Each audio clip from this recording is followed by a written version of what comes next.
শীতকালের সন্ধ্যাগুলো আসলে ভীষণ মলিন হয়। শীত আসি আসি করছে, কোনো একটা কারণে শীত এখনো এসে পৌঁছচ্ছে না, তবে সন্ধ্যাগুলো বেশ মলিন হওয়া শুরু করেছে এবং সেই মলিন সন্ধ্যায় হুটহাট করে নিজের মনের সাথে আপনার নানান রকম কথা হতেই পারে।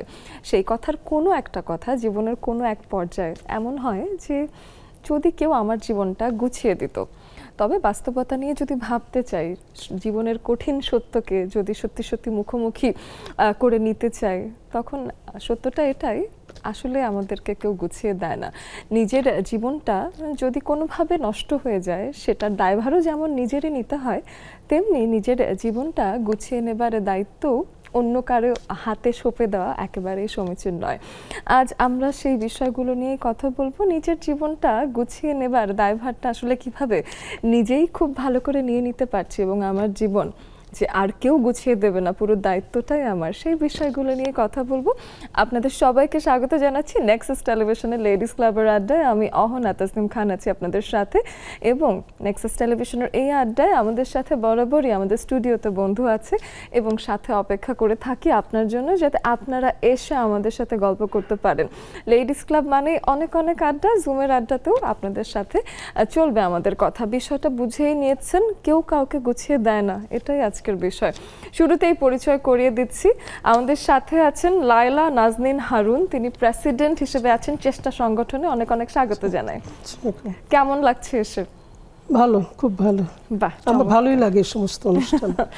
চমৎকার। তার পাশেই আছেন হলো মোসাম্মদ নাসিমা খাতুন। তিনি উপপরিচালক উচ্চ মাধ্যমিক শিক্ষক প্রশিক্ষণ ইনস্টিটিউট, রাজশাহী থেকে এসেছেন। অনেক অনেক স্বাগত। সবাইকে স্বাগত জানাচ্ছি।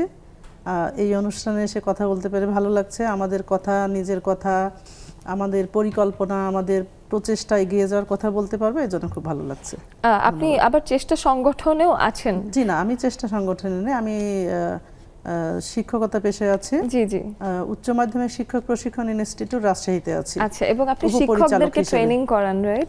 জি, আমি কলেজ টিচারদের, শিক্ষকদেরকে ট্রেনিং দেই, সেখানে তাদের নিয়ে কাজ করি। চমৎকার। তাহলে আপনার কাছ থেকেও ট্রেনিং এর একটা অদ্ভুত এক্সপেরিয়েন্স আমরা জানতে পারবো। তার পাশেই আছেন শাহনাজ মান্নান। তিনি অবশ্যই একজন গৃহিণী, সাথে আছেন সদস্য হিসেবে চেষ্টা সংগঠনেও। স্বাগত জানাই। কেমন লাগছে? আসসালামু আলাইকুম। নেক্সাস টিভিকে ধন্যবাদ আমাদেরকে আমন্ত্রণ জানানোর জন্য এবং আড্ডাতে অংশগ্রহণ করার জন্য। বা চমৎকার। তো শুরুতেই যেহেতু প্রেসিডেন্ট আমাদের সাথে আছেন, তার কাছে এসে জানতে চাই, লায়লা আপু আপনার কাছে এসে যে চেষ্টা সংগঠন যে শুরু হলো, সেই শুরুটা কিভাবে হলো, যাত্রাটায় আপনি প্রেসিডেন্ট হয়ে শুরু করলেন, এই বিষয়টা জানতে চাই এবং সংগঠনটা সম্পর্কেও জানতে চাই। সংগঠনটা আসলে একটু ব্যতিক্রম ধর্মী, একটু অন্যরকম।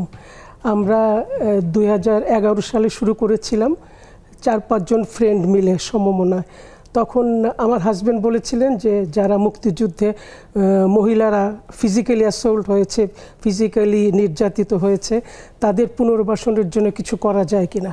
তো সেই থেকে আমরা এই পরিকল্পনাটা করি যে আমরা এদের নিয়ে কিছু করব, সমাজে এদের পুনর্বাসন করা যায় কিনা, এদেরকে কিছু করে দেওয়া যায় কিনা। বেসিক্যালি সেটা থেকেই আমরা শুরু করেছি। তো আমরা কাজ শুরু করলাম 2013 সালে। আমরা মহিলা ও শিশু অধিদপ্তর থেকে এনলিস্টেড হলাম। তারপর থেকে আমাদের কাজ পুরোদমে চলছে। আমরা সত্যিকার অর্থে এখনো পর্যন্ত সারা বাংলাদেশে ঘুরে 110 জন বীরকন্যা খুঁজে পেয়েছি।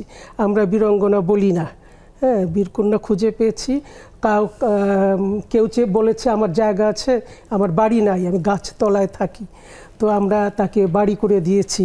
এরকম 4 জন আছে, 4 জনকে আমরা এখনো পর্যন্ত 4টা বাড়ি করে দিয়েছি। একজন বীরকন্যার মেয়েকে একটা দোকান করে দিয়েছি, পাকা দোকান।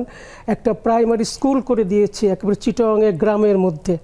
তারপরে আরেকজনকে দোকান করে দিয়েছি। এইভাবে আমরা আর পিছনে তাকাইনি।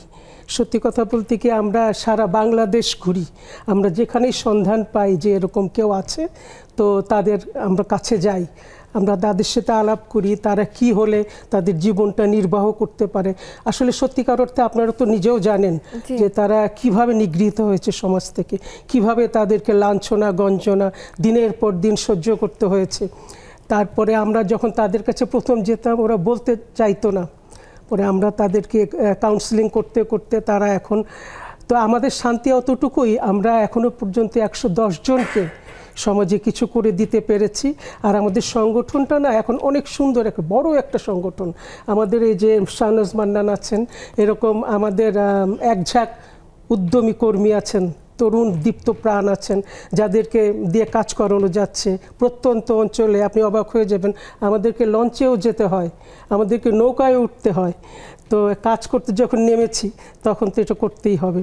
একেবারেই তাই। এই কার্যক্রমগুলো নিয়ে আরো শুনবো অবশ্যই। তার পাশেই যেহেতু আছেন মোসাম্মদ নাসিমা খাতুন আপু, আপনার কাছে আমি জানতে চাই যে এই যে শিক্ষকদেরকে ট্রেনিং করাচ্ছেন এবং উপপরিচালক হিসেবে আছেন উচ্চ মাধ্যমিক শিক্ষক প্রশিক্ষণ ইনস্টিটিউটে, তো এই জায়গাটার সাথে আপনার জড়িত হবার শুরুটা কোথায় এবং কিভাবে এই কাজটাকে এগিয়ে নিয়ে যাচ্ছেন? ধন্যবাদ। আমি মূলত বিসিএস সাধারণ শিক্ষা ক্যাডারের একজন কর্মকর্তা। সরকারি কলেজে আমার প্রথম যোগদান হয়, ঢাকার বদরুন্নেসা কলেজে আমার প্রথম পোস্টিং হয় প্রভাষক হিসেবে।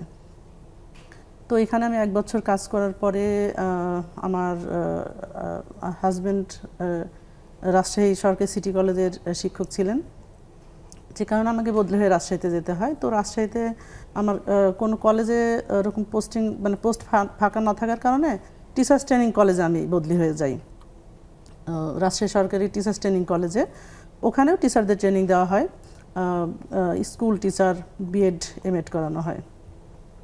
তো আমাদের যেহেতু সরকারি চাকরি, আমাদের মানে প্রমোশন, বদলি এই ব্যাপারগুলো থাকে।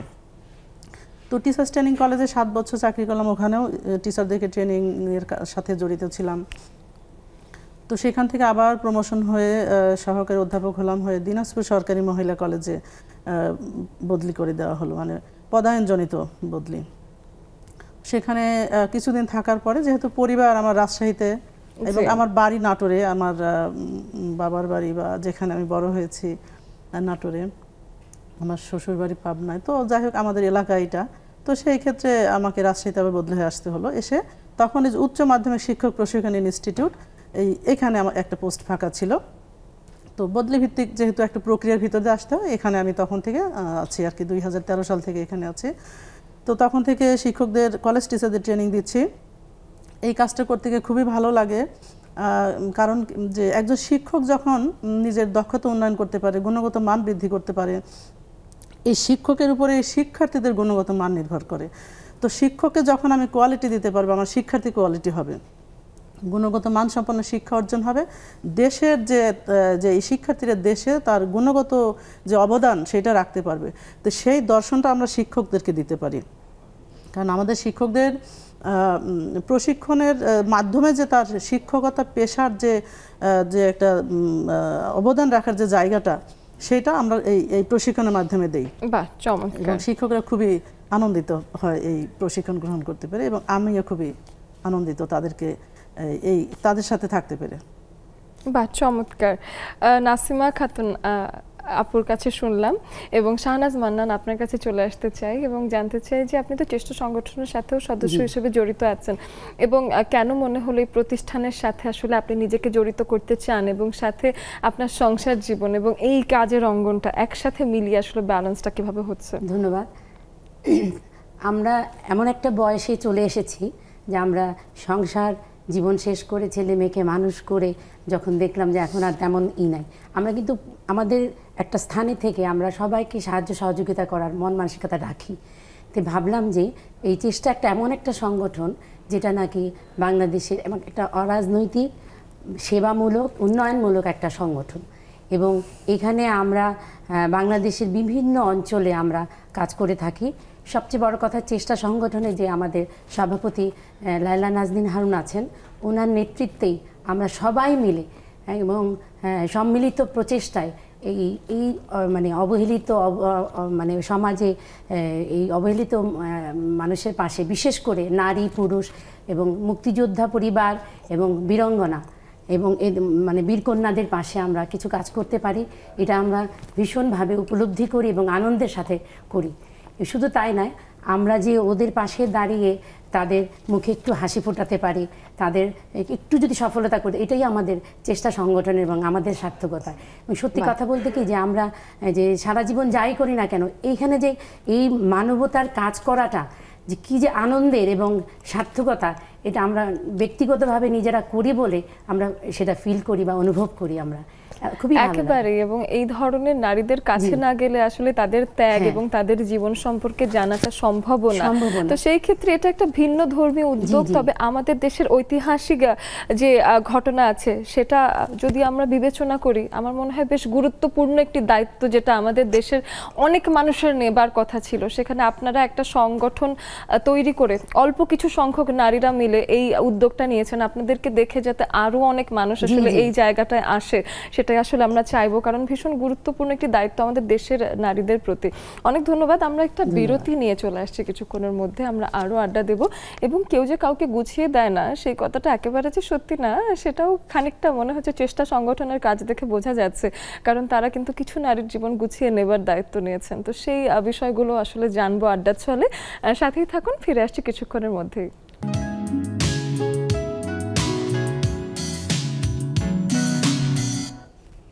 সবাইকে আরো একবার স্বাগত জানাতে চাই নেক্সাস টেলিভিশনের লেডিস ক্লাবের আড্ডায়। আপনারা যারা আছেন আমাদেরকে দেখছেন, আপনারা জানেন আমাদের এই আয়োজন 1 ঘন্টার একটা আয়োজন। শুক্র এবং শনিবারে আমরা আসি আপনার সাথে গল্প করতে, কারণ এই ছুটির দিনে সন্ধেগুলো আপনারা একলা লাগবে এটা আমরা একেবারেই মেনে নিতে পারি না। তো সেই ক্ষেত্রে আপনার একাকিত্ব দূর করতে সাথে নারীরা মিলে একটা আড্ডা দিচ্ছি। অনেকে বাইরে বেরোতে পারছি না, ক্যাফেতে যেতে পারা যাচ্ছে না, ওয়েদার হয়তো খুব একটা সাপোর্ট করছে না, একদম টেলিভিশন আর জুম এই দুটো কানেকশন একসাথে করে আমরা এতগুলো নারী একত্রিত হয়ে যেতে পারি, সেটাই বেশ চমৎকার লাগে। তো সেই ক্ষেত্রে আমাদের স্ক্রিনে দেওয়া আছে জুমের আইডি এবং পাসওয়ার্ড, যেটা ফলো করে আপনারা এসে আমাদের সাথে আড্ডা দিতে পারছেন। এবং সেখান থেকে আমরা যেটা করবো যে আজকে কিন্তু অসম্ভব 3 জন ভালো বলবো যে যারা কাজ করছেন এমন 3 জনের সাথে আসলে কথা হচ্ছে। তো তারা ভিন্ন ভিন্ন আঙ্গিকে নিজের জীবনকে কিভাবে মানুষের জন্য গুরুত্বপূর্ণ বা সাহায্যপূর্ণ করে তুলছেন সেই বিষয়গুলো সম্পর্কে আরও জানতে চাই। সাথে আপনারা এসে আমাদেরকে বলবেন যে আপনার জীবন কি কখনো কেউ গুছিয়ে দিয়েছিল, নাকি আসলেই নিজের জীবনের দায়ভারটা নিজেরই নিতে হয়, সেটাও জানতে চাই। কিন্তু যখনই নাজনীন হারুন আপু আমাকে যখন বলছিলেন, লায়লা আপু, যে আপনারা চেষ্টা সংগঠনের মাধ্যমে এত নারীদেরকে হেল্প করছেন, অনেক দূরে দূরে ট্যুরে যাচ্ছেন, তাদেরকে দেখে খুঁজে বের করছেন, এটা তো আসলে সময় সাপেক্ষ, ব্যয় সাপেক্ষ। এবং এখানে আপনারা সরকারিভাবে কোনো অনুদান পান, অথবা আপনারা যদি এই ফান্ডিংটা তৈরি করেন, এই ফান্ডিংটা আপনারা কোথা থেকে ম্যানেজ করেন সেটা আমি জানতে চাই। অনেক ধন্যবাদ আপনাকে, সুন্দর একটা প্রশ্ন করেছেন। এটা আসলে অনেক ব্যয় সাপেক্ষ একটা কাজ। তো সত্যি কথা বলতে কি, আমরা যদিও সরকারের শিশু ও মহিলা অধিদপ্তর থেকে এনলিস্টেড, আজ পর্যন্ত কোনো অনুদান আমরা পাইনি। শুধুমাত্র আমরা পেয়েছিলাম 30টা মেশিন, তাও 5-6 বছর আগে, সেলাই মেশিন, এই পর্যন্তই। আমরা নিজেরা আমাদের মাসে মাসে একটা চাঁদা নেই। আর কিছু সহৃদয় ব্যক্তি আছেন সমাজে, তারা আমাদের অনুষ্ঠানে আসেন। বছরে আমরা একটা অনুষ্ঠান করি, সেটা হচ্ছে বীরকন্যাদের সম্বর্ধনা অনুষ্ঠান দিই। বিভিন্ন অঞ্চল থেকে নিয়ে এসে ঢাকায় এনে একটা, যেমন রাওয়া ক্লাব, ঢাকা ক্লাব, বড় করে একটা অনুষ্ঠান করি। সেই অনুষ্ঠানের মাধ্যমে আমরা মন্ত্রী, এমপি, সমাজের গণ্যমান্য ব্যক্তিদের দাওয়াত করি। ওনারা এত অভিভূত হন, আমাদেরকে প্রথমে জিজ্ঞেস করেন যে আপনারা এত ব্যয় সাপেক্ষ কাজ কি করে করছেন। তা আমরা বলি যে আল্লাহ চালায়। তো অনেকে জিজ্ঞেস করেন আমরা কি কিছু দিতে পারি। অবশ্যই আপনারা আছেন বলেই তো এত সব প্রণোদিত হয়ে তারা ওইখানেই অ্যানাউন্সমেন্ট করে যে আমি এত দিব, আমি এত দিচ্ছি, মানে ফান্ড ওইখানেই কিছু একটা হয়ে যায়। তো এই যে মানুষের সহৃদয়তা, এটা আমাদেরকে অনেকটা পথ চলা সুগম করে দিয়েছে। তাছাড়া আমরা চলতে আসলেই কষ্ট হতো। যেমন আপনার একটা বাৎসরিক অনুষ্ঠানে ওদের পরার কাপড় চোপড় পর্যন্ত ভালো থাকে না, ওদেরকে শাড়ি কিনে পরিয়ে আনতে হয়, ওদেরকে শীতের সময় চাদর দিতে হয়। এগুলো করে আমরা মোটামুটি মানুষের সামনে আনার জন্য একটা প্রেজেন্টেবল করে নিয়ে আসি। তারপরে তো অন্যান্য খরচ তো আছেই। আর আমরা ওদেরকে এককালীনও কিছু দেই। আর কেউ বলে আমাকে একটু দুধের গাভী দেন, আমি এটা চলবো এভাবে। কেউ বলে আমাকে একটা সেলাই মেশিন দেন, কেউ বলে আমার ঘরের জন্য কিছু টিন দেন, কেউ বলে আমার গৃহস্থলী কিছুই নেই, আমি রান্না বান্না করতে পারি না, বা আমার লেপ্তশকও নাই। এইভাবে আমরা তাদেরকে করি। তো ভালোই লাগে। এখন মানে বেশ অনেকটা বড় হয়ে গেছে, তো সবাই যেখানে যাই চেষ্টা সম্বন্ধে অনেকে জানে, জিজ্ঞেস করে, আমাদের ভালো লাগে। আর যাদেরকে আমরা পুনর্বাসন করছি তাদেরকে যখন আবার দেখি, মানে বুকটা সত্যি আনন্দে ভরে যায়। তারা অনেক ভালো আছে, অনেক মানে কিছু করে খাচ্ছে। একটা ছোট্ট একটা আপনার সাথে শেয়ার করি। আমরা কুমিল্লায় বড় ধর্মপুরে লালমাইতে একজন বীরকন্যার খোঁজ পেয়েছিলাম। যখন দেখতে যাই ওনাকে, উনি বসা থেকে উঠতে পারছেন না। বয়স সম্ভবত 65 এরকম হবে, তো 65 বছর একটা বয়সই না। তো আমরা তাকে ধরে উঠাচ্ছিলাম। আমাদের সেক্রেটারি ছিলেন গুলশান নাসরিন চৌধুরী, তখন এখনও আছেন। তো উনি ধরে উঠালেন লাঠিতে, একদম কাঁপছে। তা আমরা পরের বছরে ডিসি সাহেবের সহযোগিতায় আমরা নিজেদের অর্থায়নে ওনার বাড়ি করে দিলাম, একবার পাকা বাড়ি সুন্দর করে। সরকার যেরকম বাড়ি করে দিয়েছে গৃহায়নে, আমরা ওটা করে দিলাম। যেদিন হ্যান্ড ওভার করবো, ডিসি সাহেব ছিলেন ওখানে, উনি দৌড়ায় বেড়াচ্ছেন। মানে উনি কোত্থেকে এত শক্তি পেলেন, ভদ্রমহিলা উঠতে পারছিলেন না, দৌড়ায় বেড়াচ্ছেন, একে জড়িয়ে ধরছেন, ওকে জড়িয়ে ধরছেন। মানে এত আনন্দ লেগেছে দেখে। ওটা দেখে ডিসি সাহেব তাৎক্ষণিকভাবে বললেন, ঠিক আছে মা, আমি নিজে আপনাকে একটা দুধের গাভী দিয়ে যাচ্ছি।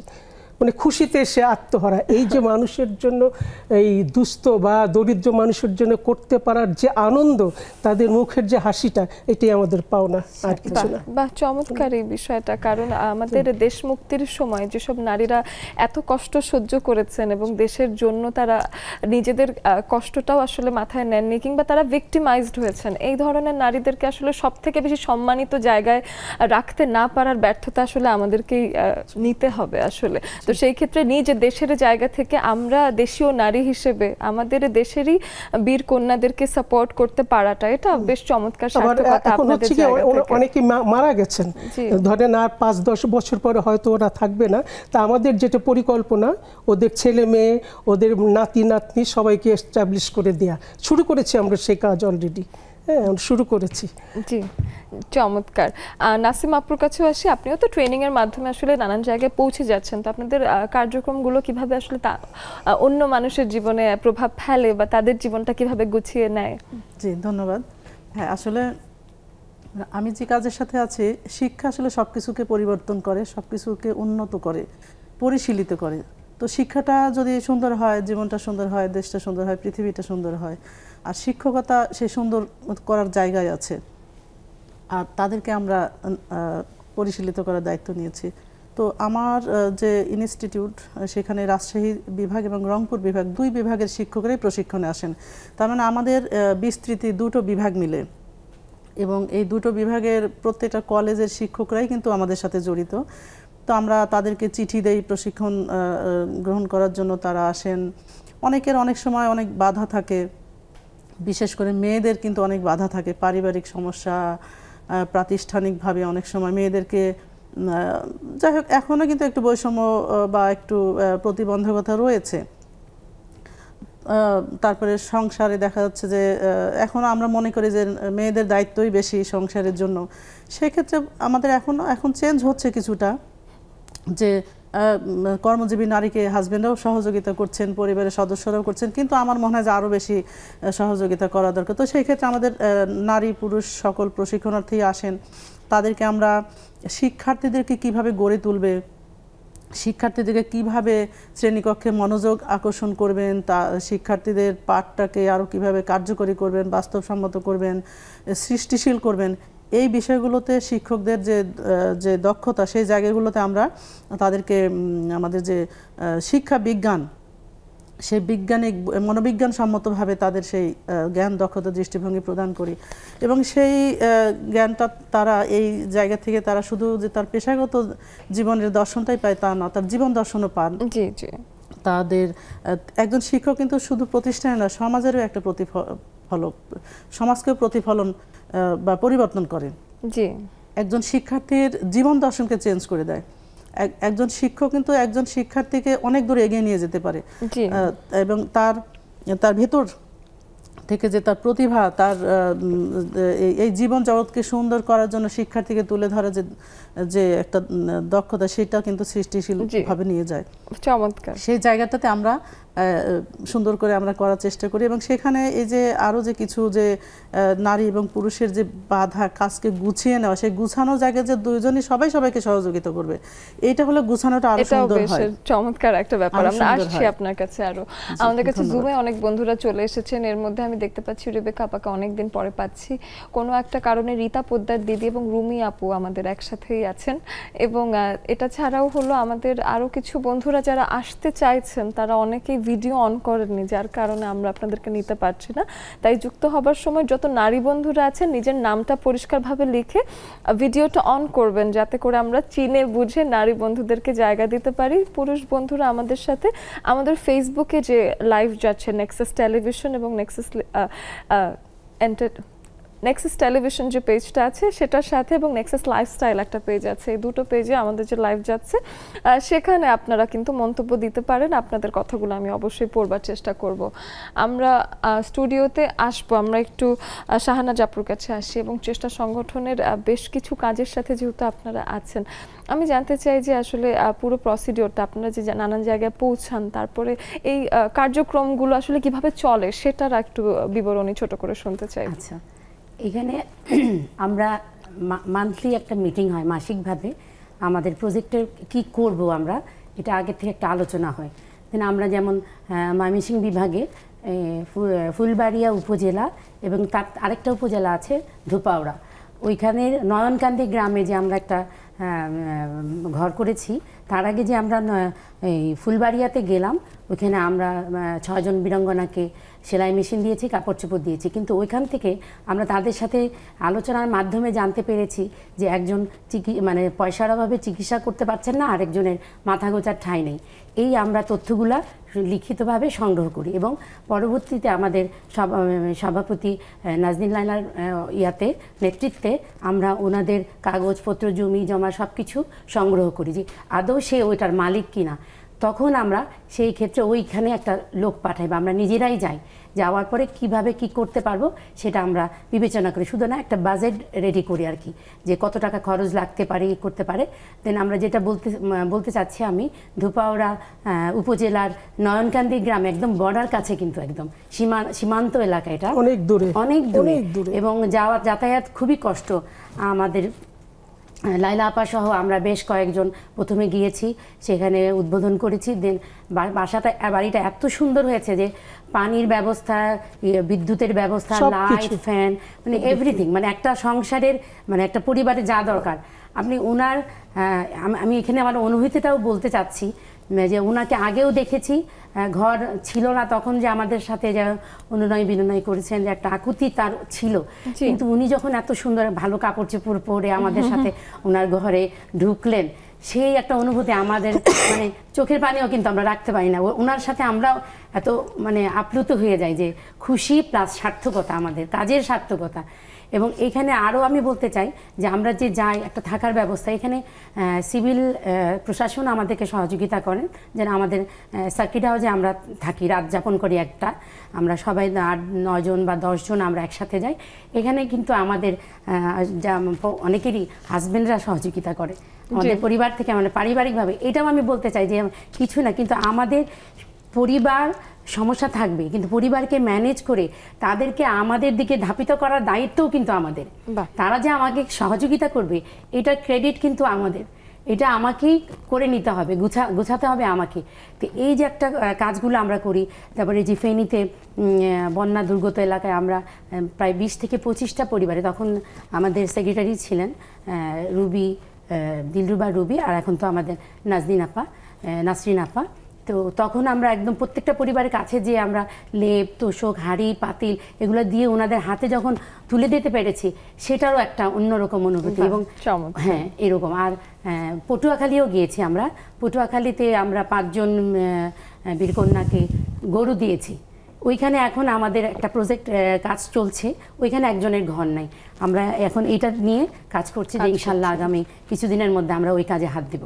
অনেক অনেক শুভকামনা সেই কাজের জন্য। এবং আরেকটা বিরতির সময় হয়ে গেছে, ফিরে আসছি কিছুক্ষণের মধ্যেই।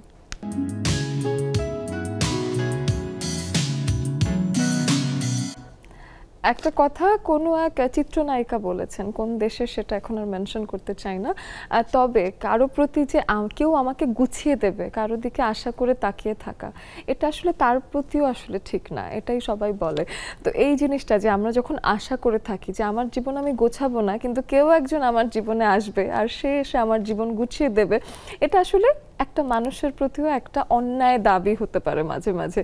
কিন্তু যদি কেউ নিজে খুশিতে এসে গোছানোতে খানিকটা সাহায্য করেন, তবে সেই সাহায্যটা মিষ্টি বলে গুনতে পারি আমরা। আসলে আমাদের সাথে জুমে অনেক বন্ধুরা আছেন, তারা তাদের জীবনে গুছিয়ে নেবার বিষয়ে কি ভাবেন সেগুলো আজকে শুনতে চাই, কোনো প্রশ্ন করতে চাই না, সবাইকে আজকের যে বিষয়টা আছে সেই বিষয়ে সবার কাছ থেকে কিছু না কিছু শুনে নিতে চাই। আমাদের জুমের আইডি এবং পাসওয়ার্ড আমাদের স্ক্রিনেই দেওয়া আছে, আমরা চলে যাব সরাসরি জুমে। আমাদের সাথে ওই কোনায় মমি সুফিয়ান আপু আছে, তার সাথে সব থেকে শেষে কথা বলি সবসময়, আজকে শুরু করলাম মমি আপুকে দিয়ে। মমি আপু, কেউ যে কাউকে গুছিয়ে দেয় না এই বিষয়ে শুনি। ধন্যবাদ আপু। প্রথমেই বলছি আজকে নভেম্বরের 1 তারিখ নেক্সাস লেডিস ক্লাবের শুভ জন্মদিন। আপু আজকে তো আমাদের 1 তারিখ আসেনি, এখনো আসেনি, আগামীকাল। ওহো সরি, যাই হোক আপু বলে ফেলেছি, অগ্রিম শুভেচ্ছা তাহলে। অনেক অনেক ধন্যবাদ। আপু শুনতে পাচ্ছ? শুনতে পাচ্ছি, এবং অনেক অনেক অগ্রিম ধন্যবাদ, আপনি ফার্স্ট হয়েছেন উইশ করা বিষয়। যাই হোক আপু, হ্যাঁ বলতেছি আজকের বিষয়টা অনেক সুন্দর আপু, যে কেউ কাউকে গুছিয়ে দেয় না। সত্যি তো তাই আপু, কে কাকে গুছিয়ে দিবে? মানুষের জীবন তো অনেক সংগ্রাম। আর আমরা যারা, আমার কথাই বলবো, যে আমরা যারা উদ্যোক্তা আছি তাদের তো প্রতিনিয়তই কষ্ট করতে হয়, পরিশ্রম করতে হয়, সবকিছু করতে হয়, সবকিছু মেনে নিয়েই আমাদের কাজ করতে হয়। প্রত্যেকটা মানুষের কমেন্টস, তারপর আরো নানান রকমের কথাবার্তা, সবকিছু হজম করেই, মনোবল শক্ত করেই আমাদের এগিয়ে চলতে হয়, এবং প্রতিনিয়ত এভাবেই যুদ্ধ করেই চলতে হবে। তারপরেও বলবো যে নেক্সাস টেলিভিশনকে অসংখ্য ধন্যবাদ, যে আমাদের এই যে কথা বলার যে একটা প্ল্যাটফর্ম, তারপর আমরা যেভাবে কথা বলছি, সাহস জুগিয়েছে, এটা আমাদের অনেক অনুপ্রেরণা। তোমাদের কাছ থেকে আমরা অনেক কিছু পেয়েছি এবং পাচ্ছি, এই জন্যই সবসময় সাথে আছি, পাশে আছি। অনেক ধন্যবাদ মমি আপু। লেডিস ক্লাব গ্রুপ অনেক অনেক ভালোবাসা ও শুভেচ্ছা আপু। ঠিক আছে আপু, অনেক ধন্যবাদ। এবং আমাদের সাথে মিষ্টি আপু আছেন, রুমা আপু আছেন, তাদের ক্যামেরাটাকে এইভাবে আড়াআড়িভাবে স্থাপন করতে হবে যেমনটা করে বাকিরা করেছেন। ততক্ষণে আমরা কথা বলেছি রেবেকা কবির আপুর কাছে। রেবেকা কবির আপু অনেকক্ষণ আগে এসেছেন, তার কাছে আসতে চাই। এবং রেবেকা আপু, আপনার কাছে আজকের বিষয় শুনেন। ধন্যবাদ অহনা, সবাইকে অভিনন্দন। স্টুডিওতে চেষ্টা 2 আপু আসছেন, রাজশাহীর এক আপু আসছেন, সবাই খুব সুন্দর করে বলতেছেন। আমি চেষ্টার আপুদের উদ্দেশ্যে বলবো, আপুরা যে কাজটা করতেছে সেই কাজটার জন্য আমি সত্যি তাদেরকে খুব গর্ববোধ করছি, যে এখনো এরকম মানুষ আছে যে পরিশ্রম করে নিজেদের সবকিছু দিয়ে তাদেরকে দিচ্ছে। ওনাদেরকে কিন্তু কেউ এগিয়ে দিচ্ছে না, নিজেরা এগিয়ে যাচ্ছেন। কথাগুলোতে শুনে মনে হলো আমার, তো তাদেরকে অনেক অনেক অভিনন্দন। যদি তাদের পাশে আমরা থাকতে পারি, আমরা ইনশাআল্লাহ চেষ্টা করবো সব বন্ধুরা নেক্সাসের জুমে আমরা যারা আছি থাকার, কারণ এটা একটা ভালো উদ্যোগ। আর আজকের যে বিষয় সেটা হচ্ছে, আসলে জীবনে চলতে গেলে নিজের মনোবলটা, মনের শক্তিটা এগিয়ে নিতে হবে, এবং এই শক্তি দিয়েই সবাই সবাইকে আগিয়ে নিয়ে যাওয়া উচিত। এবং চেষ্টা থাকলে মানুষ অনেক কিছুই করতে পারে, আগিয়ে যাওয়া যায়, এবং একজন পাশে থাকলে সে আগানোটা ইজি হয়, এবং সেটা যদি সহজ হয়, স্বাভাবিকভাবে নেওয়া যায়। চেষ্টা করতে হবে সবাইকে সবার মতো করে আগানো, কিন্তু সবাই যদি কেউ যদি কাউকে আগিয়ে দেয় তাতে কোনো ক্ষতি নাই, আগিয়ে যাও। সেটাই ভালো, বেশ চমৎকার রেবেকা আপু, অনেক অনেক ধন্যবাদ। এদিকে রীতা আপু আর রুমি আপু একসাথে আছেন, তাদের কাছে একটু আসি এবং একটু ক্যামেরাটা আনমিউট করে একটু গল্প করি তাদের সাথে। তারা কোথায় গেছেন, কেন সাজগোজ করে ঘুরে বেড়াচ্ছেন, এগুলো একটু শুনে নিই। আপনি বলেন কি মজার বিষয় না আপু? দেখো একদম, আজকে আমরা রোজ গার্ডেন আসছি, বুঝছো? হঠাৎ করে রোজ গার্ডেন যে একটু আসি বেড়াতে। জানো তো রোজ গার্ডেন? না তো, কোথায়? পুরান ঢাকায়। এটা হ্যাঁ গোপীবাগ, না পুরান ঢাকায়, বুঝছো? নতুন এটা খুলেছে, তো ভাবলাম আজকে একটু যাই, আমার বান্ধবী আসার কথা। তো এসেই দেখি দুলাভাই খুঁজতেছে, এখানে তো রীতার বাসা। উনি ফোন দিলেন, রীতা পায়ে খাড়া, দুলাভাই চলে আসছেন, রোজ গার্ডেনের উপরেই আমার বাসা। বাহ, কি কাকতালীয়, আমার এত ভালো লাগছে এসে। তো আমরা চলে আসলাম, রোজ গার্ডেন বন্ধ হয়ে গেল, তাড়াতাড়ি ক্লোজ করে দেয়। আসলে 5টায় এটা জানা ছিল না, আচ্ছা 6টায় আচ্ছা। আমরা জানতাম, মানে অনলাইনে 6টায় লেখা আছে। তারপরে ওখানে একটু ঢু মেরে আমরা চলে আসলাম রিতার বাসায়। এসে খাওয়া দাওয়া শেষ, তারপর জুমে বসি একটু তোমাদের সাথে এনজয় করি একসাথে। বাহ বাহ, এত ভালো লাগছে আমার, কি বলবো। এটা এটা এটা তো বেশ চমৎকার একটা ঘটনা যে ঘুরতে গিয়ে রীতা আপার সাথে বাসায় চলে গেলেন এবং একই জায়গায়। রোজ গার্ডেন তো আর ওপেন থাকার দরকারই ছিল না। হ্যাঁ, আমারও ভীষণ ভালো লেগেছে আসলে। দুবার বললো যে বাসায় মানে কোথায় কিভাবে যাবে, আমি বললাম, আসেন, তার গাড়ির একটা অসুবিধা, পরে আমাদের গ্যারেজে রাখলো, পরে উপরে আসলো। যাই হোক, আমি তো বাইরে ছিলাম, চলে এসেছি দূরে। সবকিছু মিলে তবে এই জিনিসটা যে বন্ধনটা আসলে আমাদের নেক্সাস তৈরি করে দিয়েছে, কারণ আপার বাসা আমার বাসা পারপারলি অনেক দূর, অনেক দূর। ভাবতেও পারিনি হ্যাঁ, কখনো আসবো। আর কোনো ভাবে আসলে একসাথে হওয়ারও ব্যাপার নেই। এই তোমাদের নেক্সাসের জন্য, তোমাদের জন্যই আসলে হয়েছে। লেডিস ক্লাব না থাকলে আমরা আসতে একসাথে করতে পারতাম না, অনেক অনেক মজাও ধন্যবাদ। করতে পারতাম।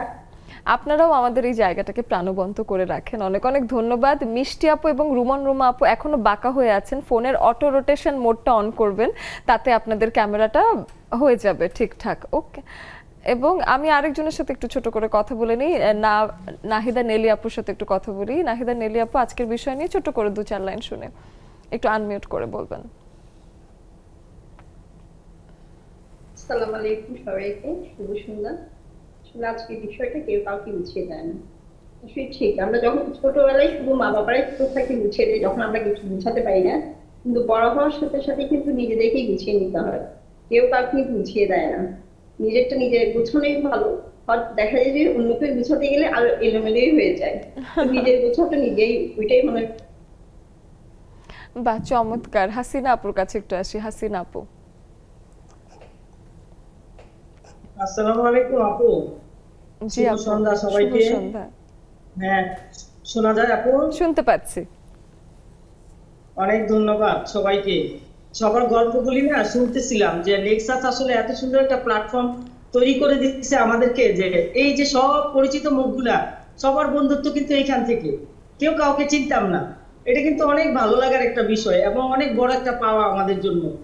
তো এই যে গুছিয়ে দেওয়া, আমি বলবো এটার জন্য অনেক ধন্যবাদ, যে এই যে নারীদের একটা প্ল্যাটফর্ম গুছিয়ে দেওয়া, যে সবাই এখানে বসতে পারে। একজন নারী যে যাকে কোনোদিন দেখে নাই, চিনে নাই, তাদের মধ্যে এখন এমন বন্ধুত্ব হয়েছে যে ওইটা আমরা নিজেরাই এখন গুছিয়ে নিয়েছি, বুঝছো? তোমরা গুছিয়ে দিয়েছো, আমরা এখন নিয়েছি। তাহলে গোছানোতে আমরা নারীরা বেশ পারদর্শী আছি, আমরা নিজেদের মতো করে গুছিয়ে নিতেই পারি, কেউ দিক আর না দিক আমরা ধার ধারি না, গোছানোর দরকার গুছিয়ে নিয়েছি। অনেক ধন্যবাদ হাসিনা আপু। বাকিদের কাছে আসছি, তবে একটা বিরতির সময় হয়ে গেছে, ফিরে আসছি কিছুক্ষণের মধ্যেই।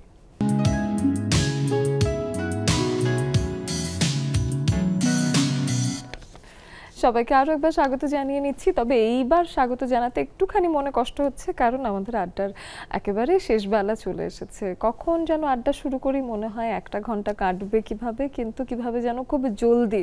পৃথিবীর সব থেকে দ্রুততম 1 ঘন্টা হলো লেডিস ক্লাব, এটা আমার কাছে মনে হয়। তো সেই ক্ষেত্রে আমরা একটু জুমে চলে যাই, 2জন বাকি আছেন, কথা বলে নেই।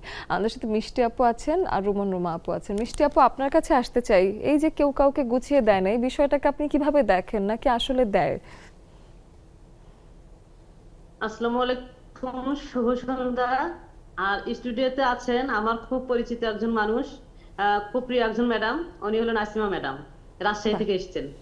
তো ম্যাডামের সঙ্গে আমার 21 সালে আমাদের মিলন মেলায় দেখা, এবং গুছিয়ে দেওয়ার ব্যাপারটি যেটি আসছে সেটি সেদিনও আমরা গুছিয়ে গিয়েছিলাম। সেখানে কেন গিয়েছিলাম ম্যাডাম এতক্ষণে হয়তো বলেছেন, আমি এতক্ষণ আসলে শুনতে পাইনি কথাগুলো।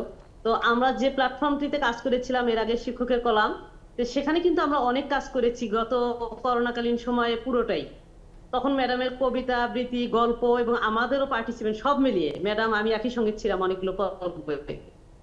তখন আমরা বুঝতে পেরেছি কেউ তো কাউকে গুছিয়ে দেয় না, কিন্তু সেই সময় আমরা কিন্তু গুছিয়ে নিয়েছি।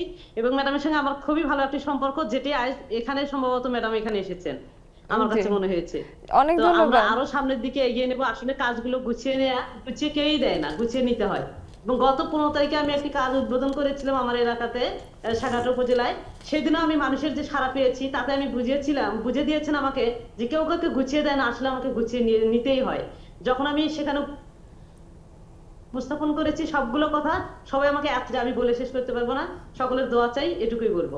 অনেক অনেক দোয়া থাকবে মিষ্টি আপু আপনার শুভ উদ্যোগে। আমাদের রুমা আপুর কাছে আসতে চাই। রুমা আপু, আপনি বাঁকা আছেন, বাঁকা থেকেই বলুন। আজকে কেউ কাউকে গুছিয়ে নেয় না, আপনাকে গুছিয়ে দিতে পারছি না। রুমা আপু আমাদের বিষয়ে কিছু বলবেন, আনমিউট করে বলবেন, আনমিউট করে বলবেন, সময় যেহেতু সংক্ষেপ, ছোট করে বলবেন। আপু হ্যাঁ ধন্যবাদ। আসলে আমি ক্যামেরাটা আগাড়ি ভাবেই করে নিয়েছি, কিন্তু ঠিক হচ্ছে না। আচ্ছা ডোন্ট ওয়ারি, এটা নিয়ে টেনশন করবেন না, বলুন। হ্যাঁ, আজকে টপিকটা খুব সুন্দর। শান্তকালীন শুভেচ্ছা সবাইকে। আমি নিজেই বলি, আমি 3 জনকে বিয়ে দিয়েছি স্টুডেন্ট লাইফে। আমার 2 জন ফ্রেন্ড, একজন কাজিন। আল্লাহ পাক আমার উসিলায় তাদের যোগাযোগ করে দিয়েছে, কিন্তু তাদের জীবনটা গোছানোর দায়িত্ব তাদেরই। তারা খুব ভালো আছে এটা ভেবে আমার খুব ভালো লাগে। তাদের জীবনকে তারা খুব সুন্দরভাবে গুছিয়ে নিয়েছে। আত্মাকে নিজেকেই নিয়ন্ত্রণ করতে হয়, নিজের জীবনটাকে নিজেকেই নিয়ন্ত্রণ করে গুছায় নেওয়াটা সম্পূর্ণ নিজের ব্যাপার। কেউ কাউকে গুছাই দিতে পারে না, নিজেরটা নিজেকেই করে নিতে হয়। ধন্যবাদ। চমৎকার রুমা আপু, অনেক চমৎকার, অনেক ধন্যবাদ। ইফ ফারহানা নার্গিস আপু, ছোট করে আপনার কাছে শুনবো আজকের বিষয়।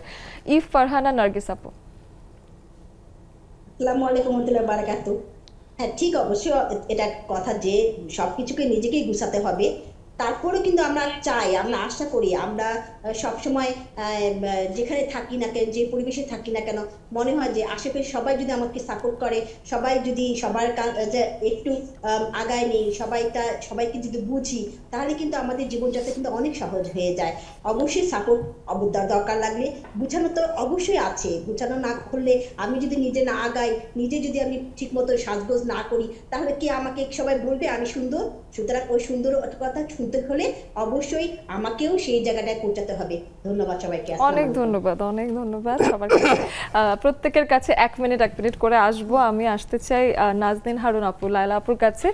সামনের দিনের পরিকল্পনা কি, এবং এই যে আজকের বিষয় গুছিয়ে নেয়, এটার সাথে কিভাবে ইনকর্পোরেট করে ব্যাপারটাকে জানাবেন? আসলে পরিকল্পনা তো অনেকই আছে, তো ছোট্ট করে আগে একটু বলি। এই যে কেউ গুছিয়ে দেয় না, আসলেই তাই। আমাদের সংগঠনের নাম যেমন চেষ্টা, আমরা বলি না যে আমরা করে ফেলেছি, আমরা চেষ্টা করছি। ইন্ডিভিজুয়ালি একজন চেষ্টা করতে করতে সবার চেষ্টাগুলো এক জায়গায় করে তারপর কিছু একটা বের হয়। তো সেই গুছানো জিনিসগুলো দিয়ে আমরা ভবিষ্যতে আরও অনেক বড় একটা চেষ্টা করব, যে আমাদের এই চেষ্টা সংগঠনটার সাথে বাংলাদেশের যত দুস্থ শিশু, কিশোর বা এই বীরকন্যাদের পরিবারের ওনারা সবাই যুক্ত হোক, আমরা যাতে ওদেরকে যুক্ত করতে পারি। আমরা একসময় বলতাম বাংলাদেশের কোনো প্রত্যন্ত অঞ্চলে একজন বীরকন্যাও না খেয়ে মরবে না। তো আমরা সেই চেষ্টা করছি, এবং সবাইকে এক জায়গায় করে আমরা সবাইকে কিছু না কিছু যেন করতে পারি সবার জন্য, সবার পরিবারের জন্য, যাদের সত্যিকারের অর্থের প্রয়োজন। যেমন ঈদের সময় আমরা ওদের জন্য ঈদের যা কিছু দরকার সব কিছু পাঠাই ওদের। জি, তা এইগুলো আমরা যেন আপনাদের মাধ্যমে আমরা বলি, আপনারা দোয়া করবেন। আমাদের লেডিস ক্লাবে অসংখ্য নারীরা আছেন যারা কিনা আপনার এই প্রচেষ্টায় সাথে দাঁড়াতে চাইবেন, আমি একদম নিশ্চিত, এবং আপনাদের এই চেষ্টা চলমান থাকুক। অনেক ধন্যবাদ। আমরা আসতে চাই নাসিমা খাতুন, আমরা জন্য এই কাজগুলো আরো আগায় নিতে পারি সাবলীলভাবে, সুন্দরভাবে। খাতুন আপুর কাছে আসতে চাই গুছিয়ে নেবার বিষয়টাতে যদি আসি, এবং যদি আড্ডার ইতি টানি সেই ক্ষেত্রে আসি। ধন্যবাদ। আসলে আড্ডাটা এত ভালো লাগছে যে আরো চলমান থাকলে ভালো হতো, কিন্তু সবকিছুর শেষ বলে একটা কথা থাকে। তো জীবনটা একটা চলমান প্রক্রিয়া, এটা যদি গুছিয়ে নিতে পারি, গুছিয়ে যদি পরিকল্পনা করে আগাতে পারি, সেই পরিকল্পনা অনুযায়ী কাজগুলোকে সময়ের সাথে বরাদ্দ রেখে যদি আমরা সময়ের কাজ সময় করতে পারি, তাহলে অবশ্যই আমরা লক্ষ্যে পৌঁছাতে পারবো। আমার সফলতা আসবে। আমি যেমন আমার শিক্ষকদেরকে বলি যে আমরা শিক্ষার্থীদেরকে এমনভাবে উৎসাহিত করব, তারা নিজের জীবনকে নিজেই গুছিয়ে নেবে, কিন্তু উৎসাহ দিতে হবে, পৃষ্ঠপোষকতা করতে হবে। প্রত্যেকে তার নিজের কাজ নিজেকে করতে হবে, কিন্তু আমাদের আশেপাশে যারা বন্ধু, সহযোগী, আমার পরিবার পরিজন, সবাই আমরা সবাইকে সহযোগিতা করব, কিন্তু নিজেরটা নিজেকে করতে হবে। নিজের দায়িত্ব নিজেকে নিতে হবে, নিজের সংগঠক নিজেকে হতে হবে, নিজের নেতৃত্ব নিজেকেই দিতে হবে, কিন্তু সেটা সুন্দর করে পরিকল্পনার মধ্যে দিয়ে আমরা এগিয়ে যাব। অনেক অনেক ধন্যবাদ। আমরা আসতে চাই শাহানাজ মান্নান আপু আপনার কাছে, শেষ বার্তায় কিছু শুনুন। আমার বিশেষ বক্তব্য যেটা, আমরা তো একটা বয়সে নিজেরা করেছি, এখন নিজেদের উদ্যোগে আমরা কিন্তু এখানে এসেছি যে আমরা একটা কিছু করব। আমাদের এই চেষ্টা সংগঠন নিয়ে একটা স্বপ্ন যে আমাদের এই মানবতার হাত বাংলাদেশে সব জায়গায় ছড়িয়ে পড়ুক। শুধু তাই নয়, আমি এই মহতি ধারাবাহিক উদ্যোগের সাথে সংযুক্ত হতে পেরে নিজেকে ধন্য মনে করছি। বাহ, চমৎকার। এবং তিনজনে এসে আমাদেরকে আলোকিত করে আমাদেরকে সময় দিয়ে গেলেন, অনেক অনেক ধন্যবাদ। এবং টেলিভিশনকেও ধন্যবাদ আমাদের সুযোগ দেওয়ার জন্য, আমাদের অনুষ্ঠানে ডাকার জন্য আপনাকে অসংখ্য ধন্যবাদ। চমৎকার। আমাদের যারা জুমের বন্ধু আছেন তারাও বেশ প্রাণবন্ত করে আমাদেরকে সময় দেন, এবং আপনারা ছাড়াও লেডিস ক্লাব একেবারেই কিছু না।